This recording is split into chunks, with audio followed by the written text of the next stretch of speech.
Friday evening ஊருக்கு கிளம்பும் படலம் ஸ்டார்ட் ஆயாச்சு. பேக் பண்ணி முடிக்கிறதுக்குள்ள போதும் போதும்னு ஆயிடுச்சு.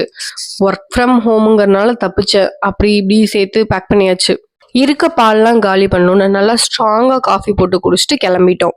காஃபி குடிக்க அதுவும் ஒரு ரீசன். அவ்வளவுதான், காஃபி குடிச்சே ஆகணுங்கிறது மைண்ட் செட். ஸ்ட்ரெயிட்டா ரயில்வே ஸ்டேஷன் போயாச்சு. ஸ்டேஷனுக்கு முன்னாடியே ஆரச்சார்ல இந்த டிஸ்பிளே எல்லாம் பார்த்தா எப்படி ஒரு மனுஷன் கம்மியா சாப்பிட்றது? சரி, டிஃப்ரெண்டா சாப்பிடலாமேன்னு களி தான் ஆர்டர் பண்ணோம். வீட்டுல களியெல்லாம் பண்ணி எவ்வளவு நாள் ஆச்சு. சின்ன வயசா இருக்கும்போது பாட்டி அடிக்கடி அதை தான் பண்ணுவாங்க. இப்ப நமக்கு அதுக்கெல்லாம் எங்க டைம் இருக்கு? நானும் வீட்டுல களியெல்லாம் ட்ரை பண்ணியிருக்கேன். பட் எங்க பாட்டி பண்ண மாதிரி வராது. ஏன்னா இது சுடு தண்ணியில மாவை கரைச்சு கொட்டி அதுக்கப்புறம் அது குக்கர்ல விசில் எடுத்து அது ஏதோ டிஃப்ரெண்டா இருக்க மாதிரி இருக்கு. ஆனா அவங்க அதுக்குன்னே ஒரு எக்யூப்மெண்ட் வச்சிருப்பாங்க. வச்சு கிண்டுன்னு கிண்டி தர டேஸ்ட் வந்து நம்ம நார்மலா செய்யறதுல வரமாட்டேங்குது.